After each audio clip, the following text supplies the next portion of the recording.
Visa आ गया है ये माल्टा का।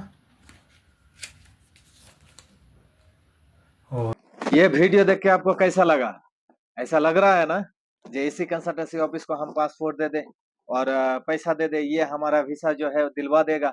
आपको ऐसा लग रहा है ना? ये आपको रियलिटी लग रहा है ना? जेन्युइन लग रहा है ना? तो इसका जेन्युइन और इसका रियलिटी मैं आज आपको बताऊंगा। आप अगर यूरोप जाना चाहते हैं, कोई अच्छी कंट्री जाना चाहते हैं और फ्रॉड से बचना चाहते हैं, तो ये वीडियो आपके लिए है दोस्तों। ये वीडियो का एंड तक बने रहे हैं, क्योंकि इस वीडियो में आपको बहुत सारे चीजें जो है सीख मिलेगा, आप फ्रॉड से बच सकते हैं। तो देरी ना करते हुए चलिए दोस्तों वीडियो को शुरू करते हैं। तो सबसे पहले आपको फ्रॉड किस तरह से करता है वो चीजें जो मैं बताता हूँ।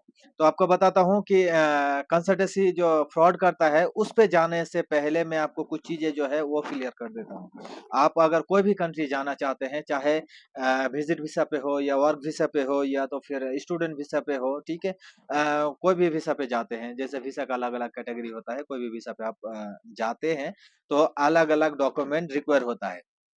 जैसे कि अगर आप वर्क वीसा पे जाते हैं तो उसके लिए अलग डॉक्यूमेंट आपको चाहिए। अगर आप वर्क वीसा पे जाते हैं तो उसको अलग डॉक्यूमेंट चाहिए। अगर आप स्टूडेंट वीसा पे जाते हैं उस पे अलग डॉक्यूमेंट चाहिए। जो भी डॉक्यूमेंट चाहिए, हर कंट्री जो है ऑनलाइन दिया हुआ रहता है, हर कंट्री का वेबसाइट में, जे इस वीसा के लिए ये डॉक्यूमेंट जो है हमको चाहिए या तो फिर ये डॉक्यूमेंट रिक्वायर है, ठीक है। उस डॉक्यूमेंट के बिहाफ पर आपको ये जो है वीसा मिलेगा।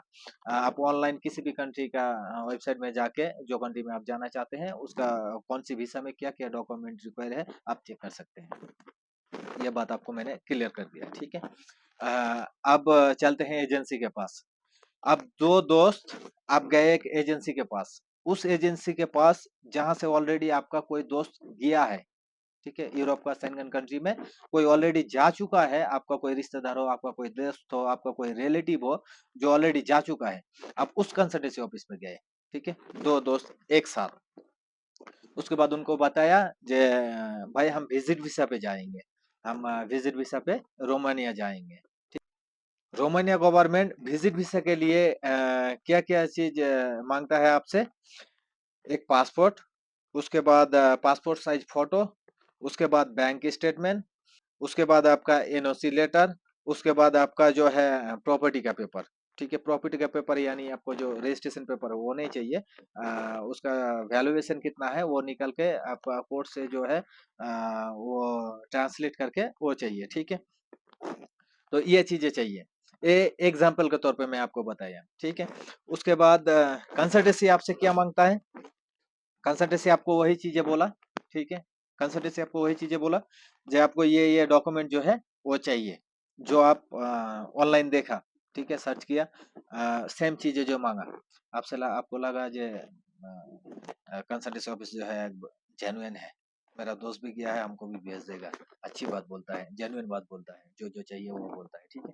आपने उसको उसके साथ बात किया, उसने आपको ये चीजें मांगा, आपने उसको क्या बोला? सर जी, अ, हमारे पास तो पासपोर्ट है, उसके बाद बैंक स्टेटमेंट हम दिलवा देंगे पैसा डिपॉजिट करके।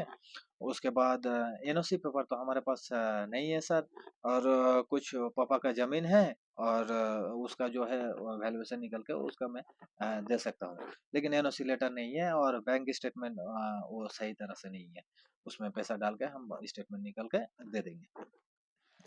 कंसल्टेंसी ऑफिस वाले ने आपको क्या बोला, एजेंसी वाले ने?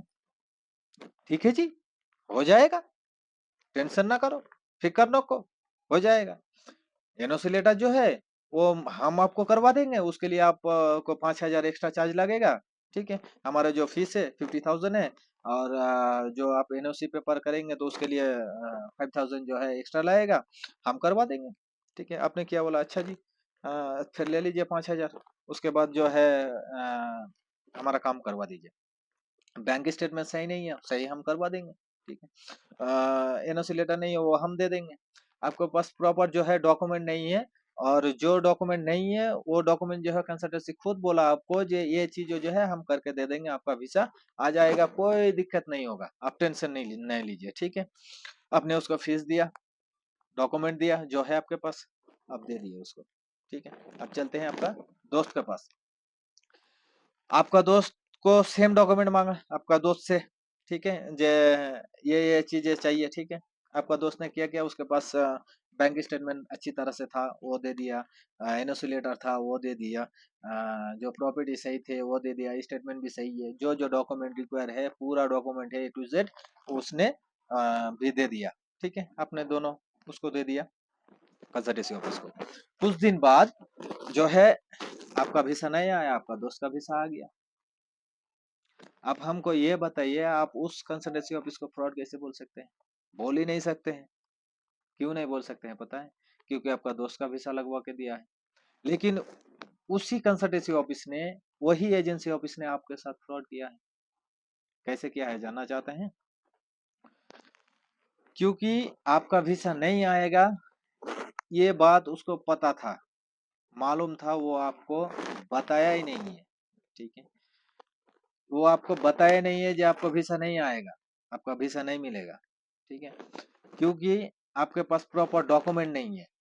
आपके पास जो भी चीज है, हाँ जी हम करवा देंगे, ये चीज नहीं है हम बनवा देंगे, ठीक है, वो करके आपको दे दिया। उसने वीसा जेन्युइन अप्लाई किया था, जेन्युइन अप्लाई किया है, आप ऑनलाइन जाके चेक भी कर सकते हैं। आप कैसे सोच सकते हैं जे वो फ्रॉड किया आपके साथ? आपको तो लगेगा जे एमबेसी वाले ने हमको वीसा नहीं दिया, लेकिन एक्चुअल में फ्रॉड किया है दोस्तों आपके साथ। क्योंकि आपको बताया ही नहीं है, ये अगर रिक्वायर्ड डॉक्यूमेंट आप नहीं देते हैं तो आपका वीसा लगने का चांस है ही नहीं। आपका दोस्त का वीसा इसीलिए आ गया क्योंकि उसके पास प्रॉपर डॉक्यूमेंट था, जो जो रिक्वायर्ड डॉक्यूमेंट है प्रॉपर था, इसीलिए उसको वीसा मिल गया। और आपके साथ फ्रॉड हुआ क्योंकि उसका फीस तो उससे मिल गया। आप कस्टमर है, जितने कस्टमर उसके पास से अप्लाई करेगा वीसा उतना ही फीस उसको मिल जाएगा। आपने उसके पास अप्लाई किया, आपका उसका फीस उसको मिल गया, उसका प्रॉफिट हो गया, लेकिन आपको वीसा नहीं मिला। आपको आप जानो और आपका पैसा जाने। आप तो आपको तो वो पैसा रिटर्न नहीं करेगा, ठीक है। तो इस तरह से दोस्तों फ्रॉड करता है। वीडियो को अच्छा लगे तो लाइक शेयर जरूर कीजिए।